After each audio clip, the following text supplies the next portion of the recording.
Qué hermosa presencia. ¿Cuántos disfrutaron de la presencia de Dios, verdad? Qué hermoso es estar en su presencia sin argumentos. A veces le ponemos tantos argumentos y a veces encontramos tantas razones incorrectas, pero cuando nos rendimos al Señor, algo cambia en nuestras vidas. Así que quiero animarle para que podamos vivir siempre una vida rendida al Señor. Sean todos bienvenidos y quiero recordarte algo muy importante. Cuando Dios pensó en ti, hizo el diseño perfecto. Mire, voltea con la persona que está a su lado, dile: eres el diseño perfecto. Ahora, yo sé que muchos de ustedes no lo creen. O sea, se lo dices por buena onda, pero dices, como que algo le falta o como que algo le sobra. Y le voy a decir, es normal que lo veamos así, porque vemos de nuestra perspectiva humana. Incluso muchos de nosotros mismos no estamos satisfechos con la estatura. Algunos decimos: Señor, le hubieras dado un poquito más, otros 5 centímetros. Otro: Señor, le hubieras bajado un poquito. Incluso algunos dicen: Señor, le hubieras puesto más color o menos color, ¿verdad? ¿Qué tal si hubieras dado otro tipo de ojos, de otro color? ¿Sí o no? De pronto no creemos que somos un diseño de Dios. Pensamos que fue una noche de pasión de nuestros padres.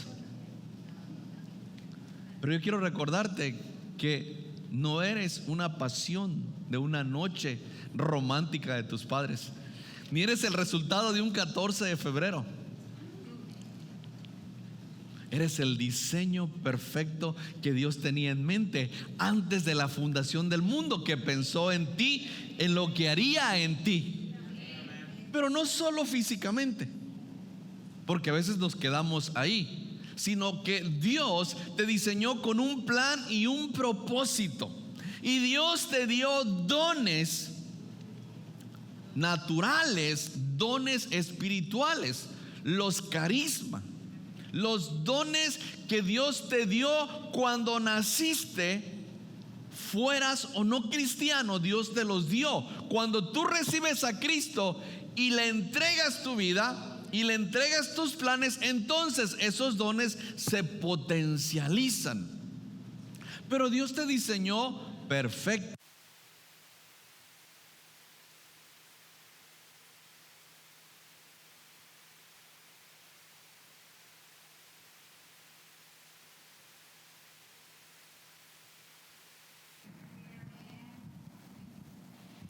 Amén. Hoy no me voy a frustrar, ¿verdad? Sí. Cuando dejamos de ver a Dios, entonces empezamos a ver lo negativo, lo imperfecto, como en la familia, como en la amistad, como en el matrimonio.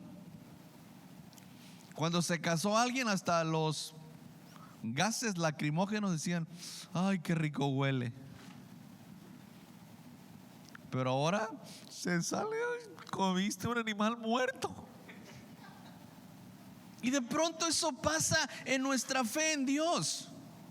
Cuando usted se acercó a Cristo Jesús, no había ningún argumento. Decía: yo tengo necesidad de Dios. No le importaba cómo estaba el edificio, no le importaba dónde lo sentaban, no había los voluntarios. Usted llegaba: tengo hambre de Dios, y solo Dios tiene la solución. Entonces un día Dios le solucionó la vida, le ayudó, resolvió el problema, y entonces siguió siendo demandante. Y empieza a ver una perspectiva diferente, y perdemos de vista el propósito y la razón por la cual Dios nos salvó. Porque en realidad ese problema era un medio para que tú conocieras a Cristo Jesús. Pero de pronto perdemos de vista el propósito, la razón, y entonces nos enfocamos en nosotros mismos, nos olvidamos del proceso, y entonces nuestros propios planes están por encima de los planes de Dios. Yo no sé si a usted le pasó, pero yo recuerdo cuando conocí a Cristo, hasta ponía la ropa y decía: ¿con cuál me veo mejor, Espíritu Santo? Creo que solamente yo lo hice, ¿verdad?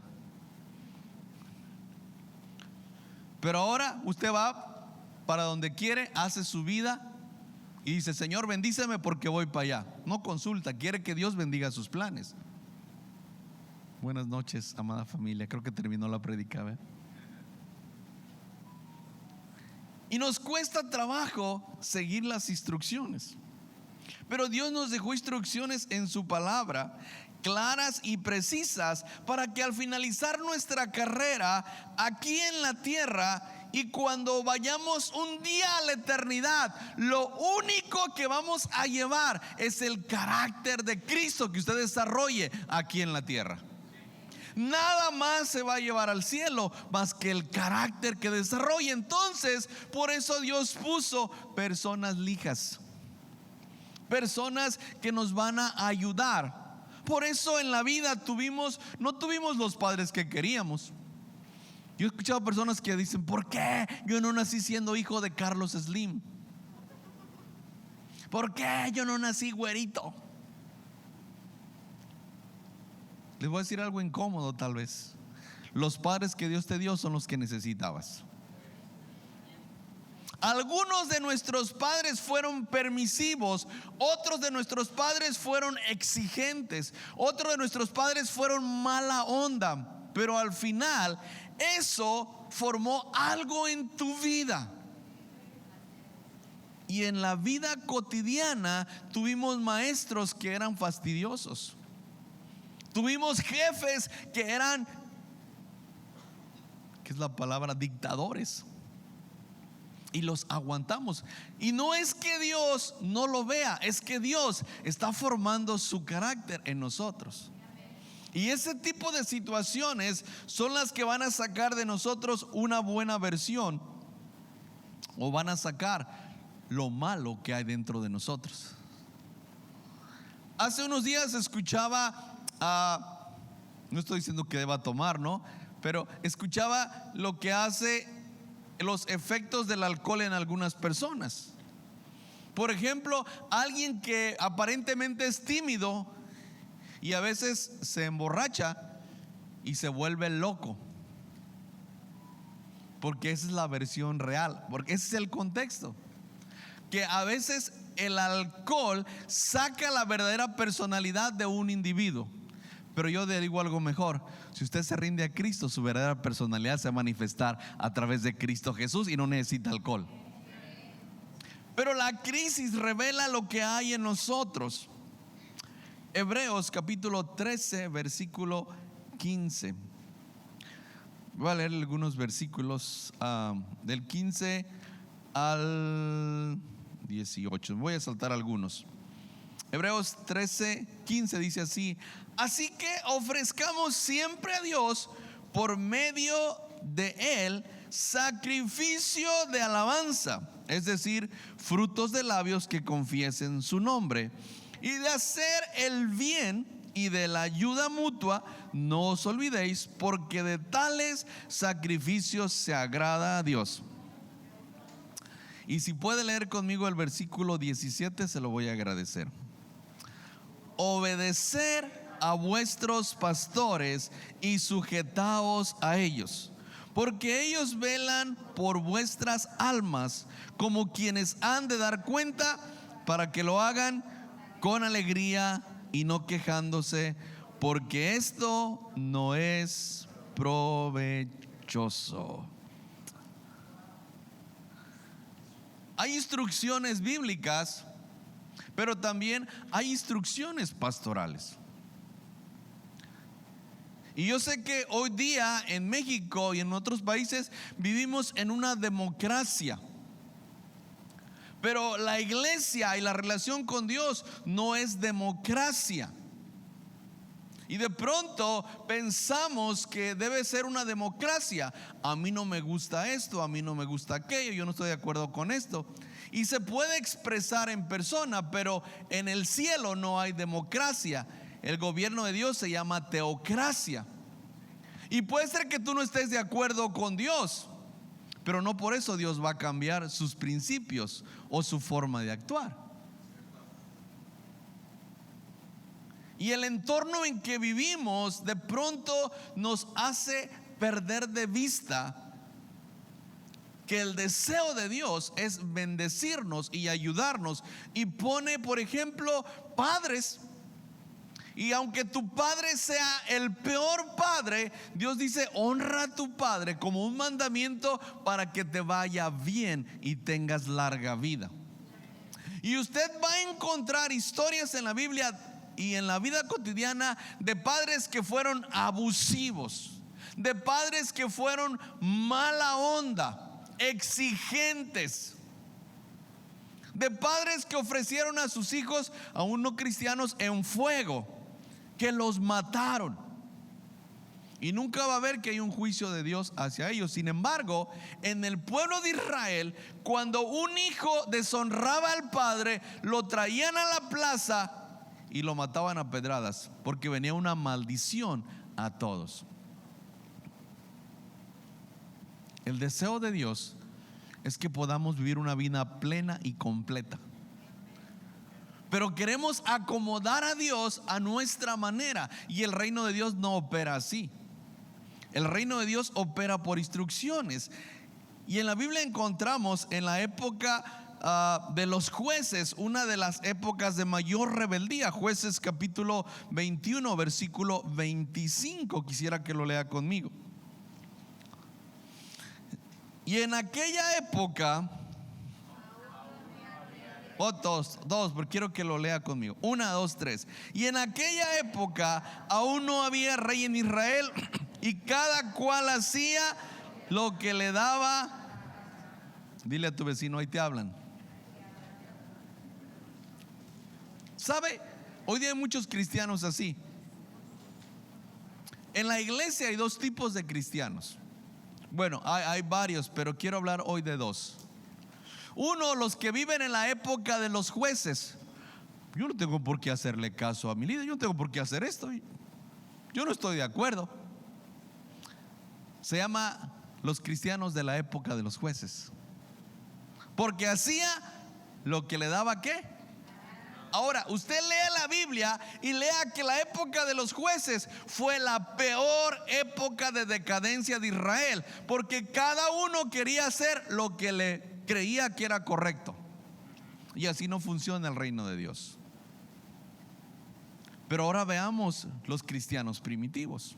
Primera de Corintios, la iglesia de Corinto, por ejemplo. Primera de Corintios capítulo 1 versículo 10 dice así: amados hermanos, les ruego por la autoridad de nuestro Señor Jesucristo que vivan en armonía los unos con los otros, que no haya divisiones en la iglesia, por el contrario, que sean todos de un mismo parecer, unidos en pensamiento y propósito. Aquí no habla de democracia, aquí habla de una unidad. Ahora, si usted lee la iglesia de Corintios, se considera una de las iglesias que era al principio la más carnal. Había divisiones, había pleitos. Uno decía: no, a mí me gusta esto, a mí me gusta aquello, yo soy de Pablo, yo soy de Apolos, yo soy de este partido. Pero Pablo les escribe y dice: todos deben ser de un mismo parecer. Ahora, Hechos capítulo 2 versículo 42 al 47. Y perseveraban en la doctrina de ¿qué? Otra vez. Y perseveraban en la doctrina de ¿qué? No dice de la Biblia. ¿De qué? Una de las cosas que ayudó a la iglesia primitiva es que seguían instrucciones. Seguían la visión y dirección que los apóstoles daban. Ahora, los apóstoles aquí hacían una función pastoral. Y dice que perseveraban en la doctrina, en las instrucciones, en la comunión los unos con otros, en el partimiento del pan y en las oraciones. Eso hacía la iglesia primitiva. De hecho, todos los cristianos deberían venir a la oración. Buenas noches. Por cierto, el tema se llama instrucciones pastorales. Si usted se considera que somos sus pastores, es importante obedecer, seguir la visión que Dios nos ha dado como iglesia. Versículo 45, mejor 46.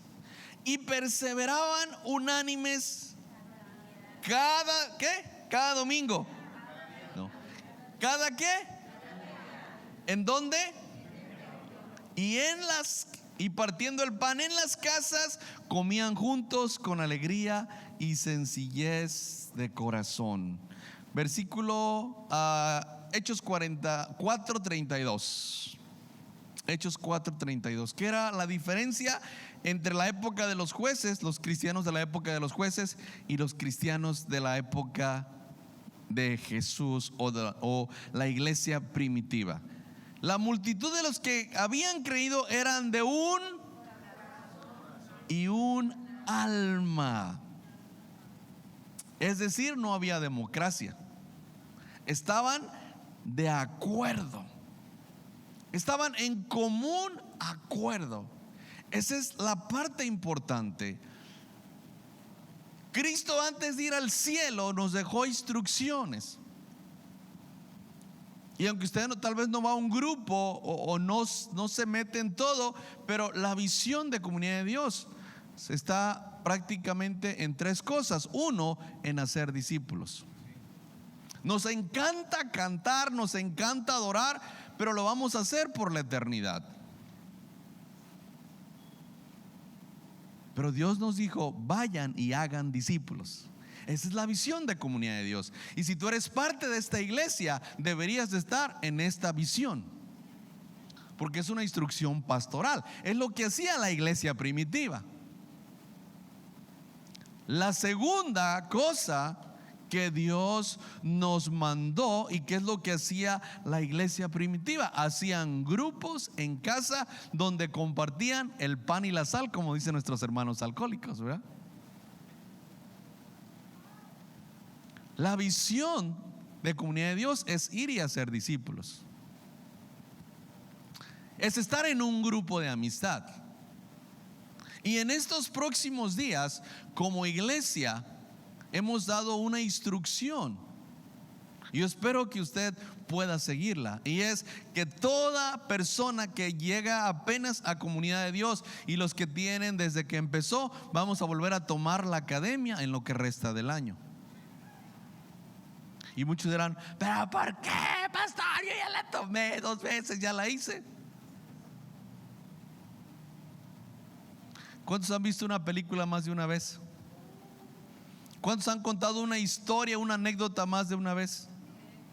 ¿Cuántos han comido más de una vez a la semana? Le aseguro, le prometo, le juro por el pececito, que algo nuevo va a aprender si usted toma la academia. Y es una instrucción pastoral. No es una sugerencia, es una instrucción pastoral. De que todos los que son parte de un ministerio, todos los que asisten, los que vienen, debemos de tomar una vez más la academia. Y a partir de la semana va a haber todos los horarios donde hay academia. Hola. Yo espero que usted vuelva a tomar la academia y se va a dar cuenta que hay cosas que Dios nos va a hablar nuevamente. De hecho, yo la voy a tomar también. Dios nos da instrucciones. ¿Me ayudas, hijo, en el teclado? Dios nos da instrucciones a sus hijos y a su pueblo de que tenían que hacer varias cosas varias veces. Por ejemplo, las fiestas judías las repetían cada año y no decían: otra vez tengo que ir a la fiesta. No, dice que iban con alegría. Los cristianos de la iglesia primitiva no decían: ay, tengo que ir otra vez a la oración con Amaury.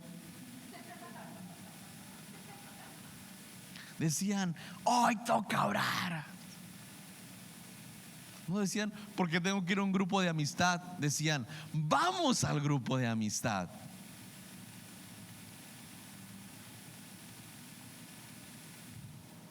Hay cosas que a veces le hemos dado un lugar diferente.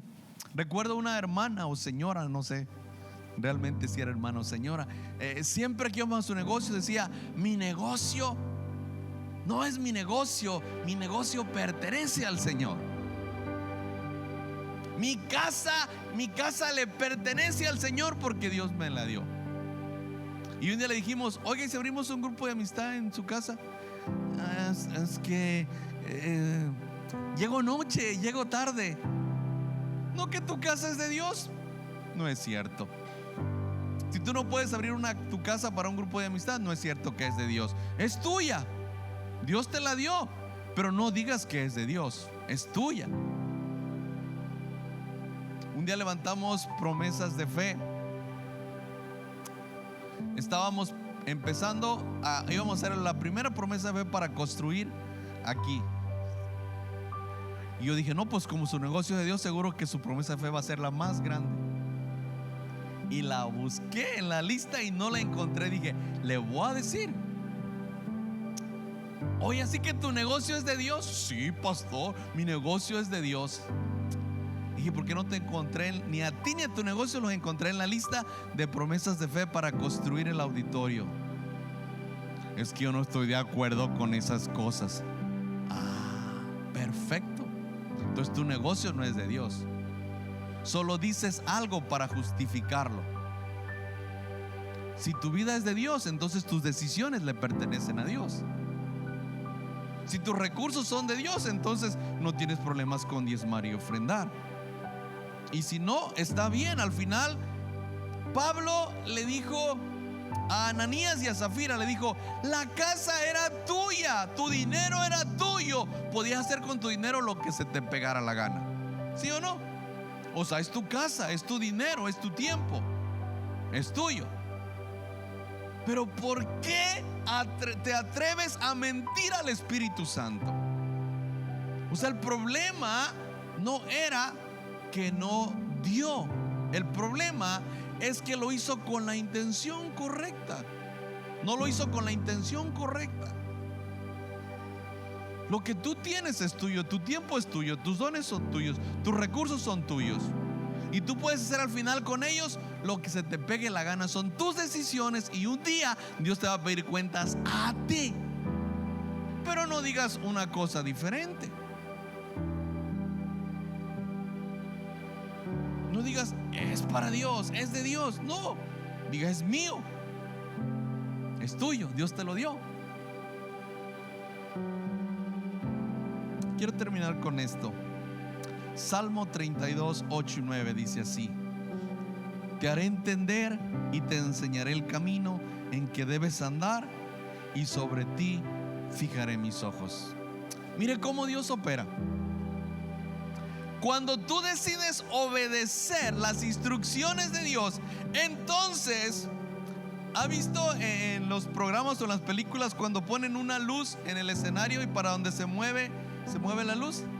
¿Han visto eso? Cuando usted decide someter su vida de todo corazón y seguir las instrucciones de Dios, Dios pone una luz. Allá va Mitch. Y pone otra cosa más: el ángel de Jehová acampa alrededor de los que le temen y guardan sus mandamientos. Pero algunos de nosotros decimos: pues yo no estoy de acuerdo con Dios, yo lo voy a hacer a mi manera. Entonces Dios hace esto. Versículo 9: no seas como el caballo o como la mula, sin entendimiento, que han de ser sujetados con cabresto y con freno, porque si no, no se acercan a ti. Hoy Dios te busca siempre con amor, pero te ama tanto que si no te acercas con amor va a tirar un lacito. I love you, son. Señor, ¿por qué me pasa esto a mí? Hijo, porque te amo. ¿Cuántos se acuerdan cuando le pegaban a sus hijos? Te amo, te amo, te amo. Sí, algunos lo hicieron, algunos papás, o otros no. Yo sí conocí varios, ¿verdad? Y le estaban pegando con un cable o con una chancla. Te amo, te amo. Y el hijo, pues no me ames tanto, mamá o papá. ¿Sabe? Dios no hace eso contigo, pero Dios dice: al que tomo por hijo, lo disciplino.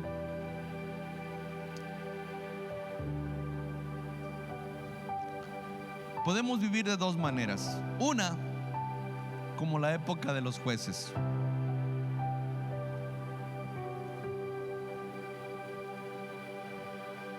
Cada quien hace lo que bien le parece. Yo esto quiero hacer, listo. Pero podemos vivir como la iglesia primitiva. Seguir instrucciones, seguir la visión, porque es una instrucción. A ser discípulos. Los cristianos primitivos vivían con una misma visión, con una misma actitud, con un mismo acuerdo, con un mismo corazón. Sean todos un mismo parecer, unidos en pensamiento y propósito. O vivir como en la época de los jueces, jueces 21-25, y cada cual hacía lo que le daba la gana. Un discípulo aprende a obedecer. Al final, Dios no te va tal vez mandar, no digo que Dios te va a mandar al infierno, ni que te va a caer juicio, no, para nada. Yo quiero decir esto: son decisiones que toma cada ser humano. Y es las decisiones la que nos va a llevar a cosechar lo mismo en base a las decisiones que tomemos. Ahora usted vea el resultado. Si lee el libro de los jueces, a mí es uno de los libros que más me desagrada. Se levantaban, adoraban, se arrepentían y pasaban y luego otra vez. Y termina así el libro casi. Es, ¿cómo se dice cuando se escribe lo final de un libro? ¿Epitafio o conclusión? Así termina el libro. Cada uno hacía lo que bien le parecía. Tú eliges. Sabemos para dónde Dios quiere que vayamos. Sabemos que lo que resta de este año trabajaremos todos enfocados en hacer discípulos, en tomar la academia, en abrir nuevos grupos. Desearíamos que te integraras a uno, o que abrieras un grupo, o que abrieras tu casa. Pero no vamos a obligar a nadie, ni tampoco lo vamos a condenar. Eso tiene que ser una decisión del corazón. Porque Dios no responde, Dios responde a la obediencia y no a la queja. Dios siempre responde a la obediencia y no a la queja. Dios no puede ser partícipe de la queja, aunque tus argumentos sean correctos, porque Él no es democrático, Él es teocrático. Tus argumentos pueden ser los correctos. Y un ejemplo, con esto concluyo. ¿Cuántos conocen la historia de María, la hermana de Moisés? Es que Moisés, hasta hablé casi inglés. Por lo menos Moisés se decir en inglés.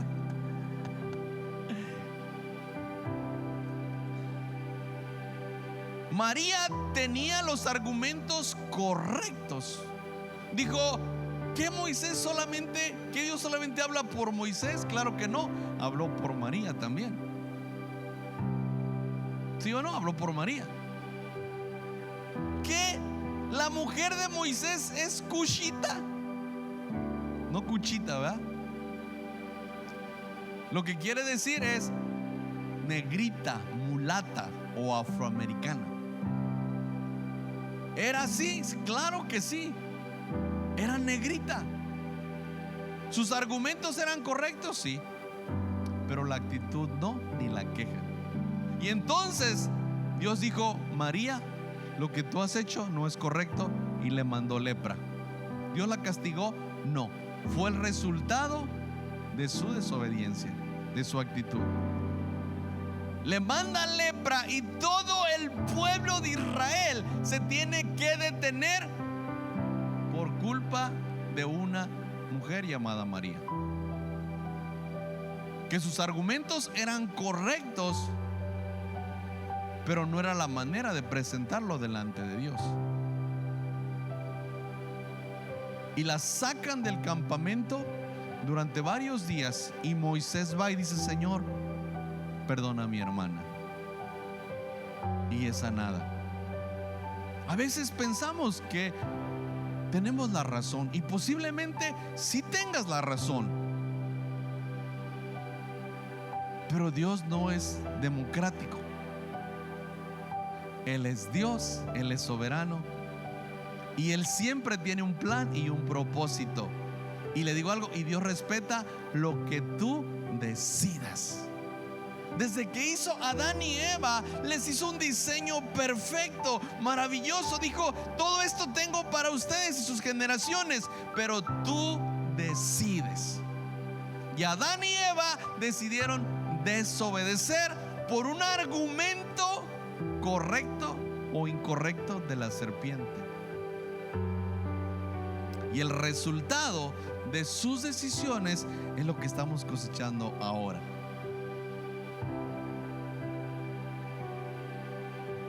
Seguir instrucciones siempre te va a ayudar en la vida. Se cuenta la historia de un joven que le caía gordo las instrucciones de su papá. Apaga la luz, le decía. Ay, porque mi papá iba y la apagaba. Recoge la basura. Ciérrale a la llave.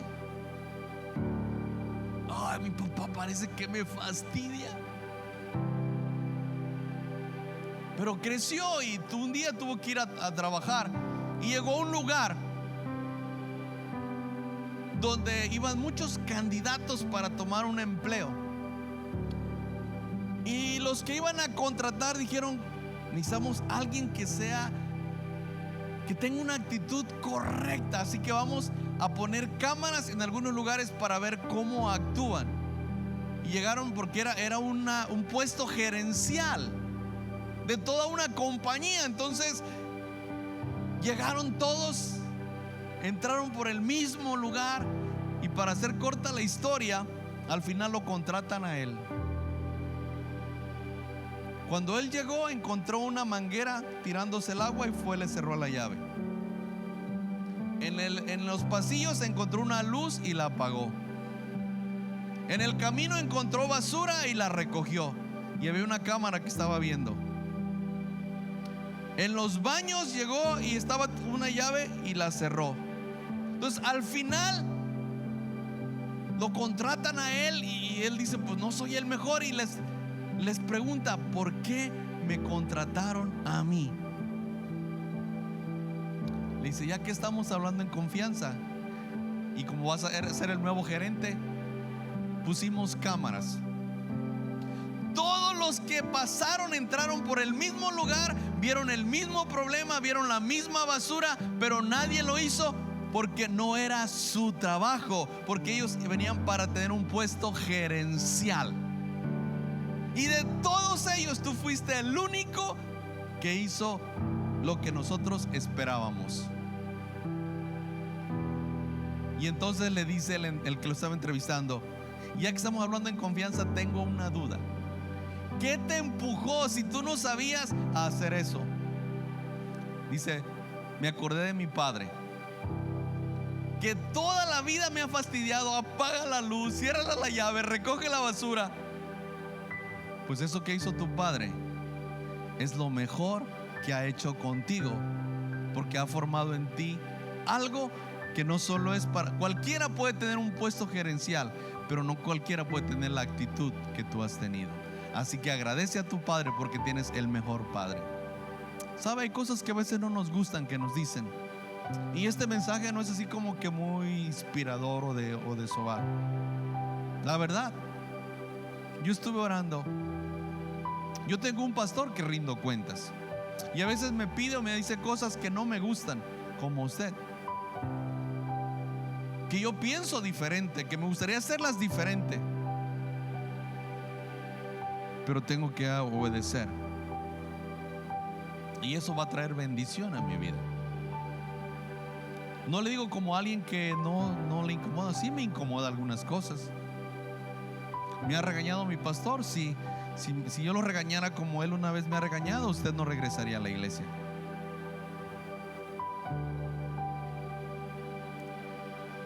Sí.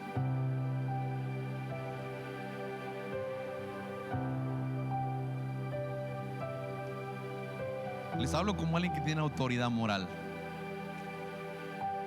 He recibido regaños, sí. He sido instruido, sí. He sido corregido, también. Recibo instrucciones, sí, también. Y quise compartirles este mensaje que Dios puso en mi corazón, porque es importante que hablemos con toda transparencia y claridad. Si usted es parte de esta iglesia, necesita sumarse también a la visión. Si no, igual es bienvenido siempre. Pero sí sabemos para dónde queremos ir. Sí sabemos lo que Dios nos ha mandado a hacer. Que somos respetuosos es diferente, pero no quiere decir que compartamos una visión diferente. Compartimos la idea de hacer discípulos porque pertenecemos a una red de iglesias que hace discípulos. Y nos encantaría que usted se sumara durante este tiempo. De aquí a diciembre estaremos tomando toda la academia. Es una excelente oportunidad. Quisiera pedirle que se ponga de pie unos minutos y quiero terminar haciendo una oración. Pablo dice que nosotros como pastores tenemos una responsabilidad de orar por ustedes. Somos responsables ante Dios. Pero los que tienen hijos saben que es más fácil si hacemos equipo, que ayuda más si es de 2 vías, no de una sola vía. Y cuando nosotros tenemos la responsabilidad de orar por ustedes, Pablo dice, también ustedes tienen la responsabilidad de obedecer. Es decir, es compartido. Y cuando hacemos equipo, entonces el reino de Dios funciona y bendice a otras personas, y sucede lo que hacía la iglesia primitiva. Mucha gente es salva, otros son salvos a causa de nuestra obediencia. Amado Dios, en esta noche oro por cada persona que está aquí. Tú nos instruyes para orar por ellos.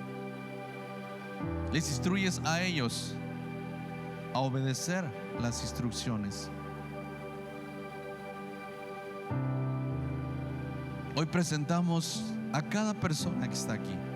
Vinieron las personas correctas que necesitaban oír este mensaje. Oramos por cada uno de ellos.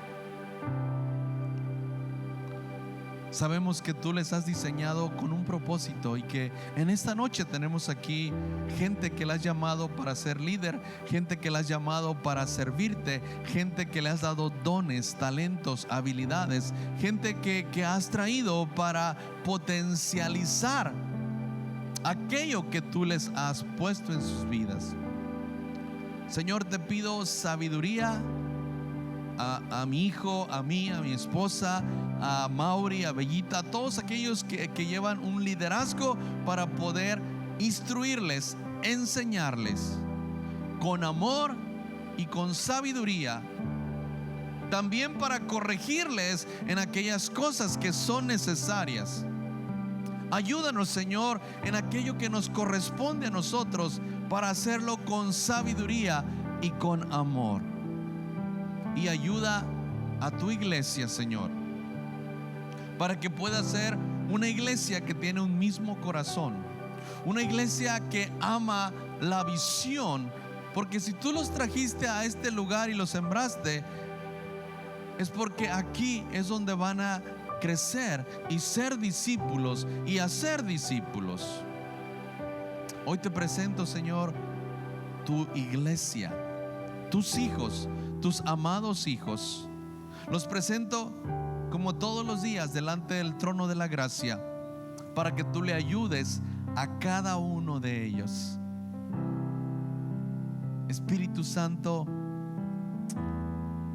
toma sus vidas, sus pensamientos y sus corazones. Obra en ellos y a través de ellos para que más sean salvos. Señor, ayúdanos a cumplir este mandamiento de la gran comisión de ir y hacer discípulos. Amamos el fuego, amamos el avivamiento, amamos lo profético, Señor. Amamos ver milagros. Pero tú nos mandaste a ser discípulos y queremos seguir la instrucción que nos has dado: ir y hacer discípulos. Por eso te presento esta hermosa familia de Comunidad de Dios que está aquí en esta noche. Discípulos de Cristo Jesús, discípulos que serán formados, discípulos que serán instrumentos del cielo, discípulos llenos del poder del Espíritu Santo, discípulos que impactarán esta ciudad, sus comunidades, sus familias y sus colonias. Señor, los bendigo en esta noche y los presento a cada uno delante del trono de la gracia, para que cuando terminemos, tanto ellos como nosotros, nuestra carrera aquí en la tierra y tengamos que presentarnos delante de ti, Señor, podamos decirte: lo intenté, me esforcé, di lo mejor que pude, Señor, para que ese carácter que está siendo formado en este proceso podamos llevarlo a la eternidad. Gracias, Señor,